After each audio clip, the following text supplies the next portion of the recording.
Namun seorang dari mereka, yang tidak banyak bicara, sementara yang lain entah memuji atau meremehkan tiap-tiap ikan yang kebetulan mereka tangani, pergi mencari dalam jala, dan di antara ikan-ikan murahan itu dia menemukan 2 atau 3 ekor ikan yang lalu ditempatkannya di puncak keranjang-keranjang itu. "Apa yang kau lakukan ini?" tanya yang lain-lain kepadanya. "Keranjang-keranjang penuh dengan ikan-ikan yang baik.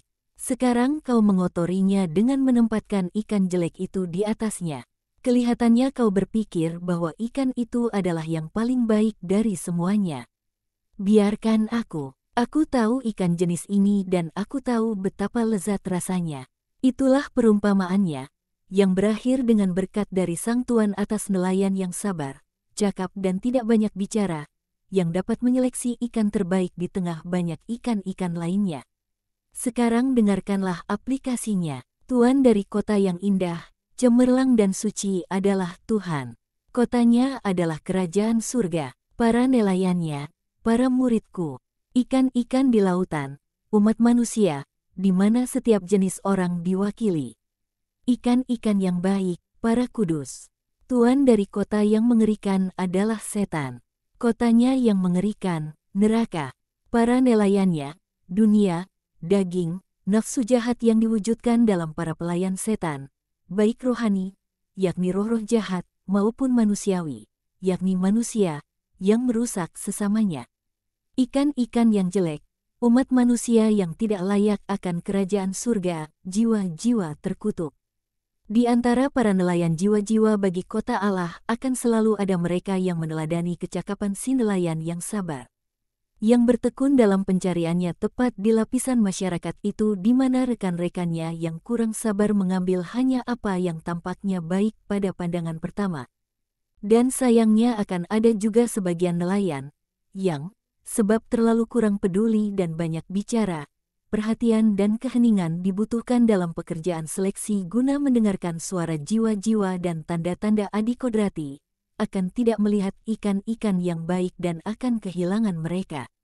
Dan akan ada sebagian yang melalui ketidaktoleransian yang berlebihan akan menolak jiwa-jiwa sebab aspek lahiriah mereka tidak sempurna, padahal mereka unggul sehubungan dengan yang sisanya. Apa masalahnya jika satu dari ikan-ikan yang kamu tangkap untukku memperlihatkan tanda-tanda pergulatan di masa lalu dan mutilasi-mutilasi sehubungan dengan banyak sebab, jika itu tidak melukai rohnya?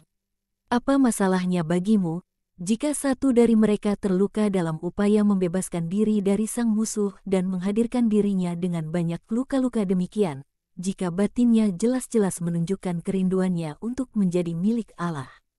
Jiwa-jiwa yang dicobai adalah jiwa-jiwa yang dapat diandalkan. Lebih dapat diandalkan dari jiwa-jiwa itu yang seperti kanak-kanak yang dilindungi dengan kain bedung.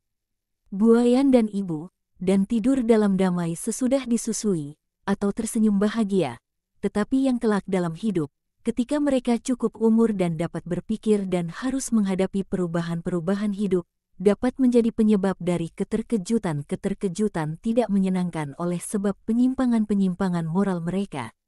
Aku ingin mengingatkan kamu akan perumpamaan tentang anak yang hilang.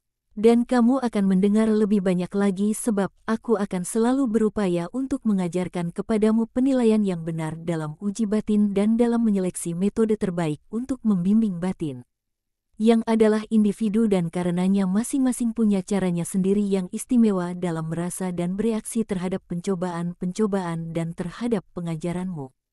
Jangan berpikir bahwa adalah mudah untuk menyeleksi jiwa-jiwa. Jauh dari itu. Dibutuhkan mata rohani yang bersinar dengan terang ilahi dan dibutuhkan intelektual yang dirasuki kebijaksanaan ilahi, dan memiliki keutamaan-keutamaan dalam tingkat yang gagah berani, dan terutama cinta kasih. Adalah perlu untuk dapat mengkonsentrasikan diri pada meditasi sebab tiap-tiap jiwa adalah suatu teks kabur yang harus dibaca dan dimeditasikan. Dan persatuan terus-menerus dengan Allah diperlukan, dengan melupakan segala kepentingan-kepentingan yang egois. Orang harus hidup bagi jiwa-jiwa dan bagi Allah, dan dapat mengatasi prasangka, kebencian, keengganan. Adalah perlu untuk menjadi selembut seorang ayah dan segagah seorang ksatria, lembut dalam memberikan nasihat dan menyemangati, Sulit untuk dapat mengatakan, itu tidak diperbolehkan dan kamu tidak boleh melakukannya. Atau, adalah benar melakukan itu dan kamu harus melakukannya. Sebab, dan kamu harus merenungkan ini baik-baik, banyak jiwa-jiwa akan dicampakkan ke dalam kolam-kolam neraka. Tetapi bukan hanya jiwa-jiwa para pendosa, akan ada juga jiwa-jiwa para nelayan evangelis, dari mereka yang sudah gagal dalam pelayanan mereka, ikut andil begitu rupa dalam hilangnya banyak jiwa-jiwa. Harinya akan datang, hari terakhir dunia, hari pertama dari Yerusalem yang sempurna dan abadi, ketika para malaikat, seperti para nelayan dari perumpamaan, akan memisahkan yang baik dari yang jahat dan atas perintah yang tak dapat diubah dari Sang Hakim. Mereka yang baik akan masuk ke dalam surga dan mereka yang jahat akan masuk ke dalam api abadi.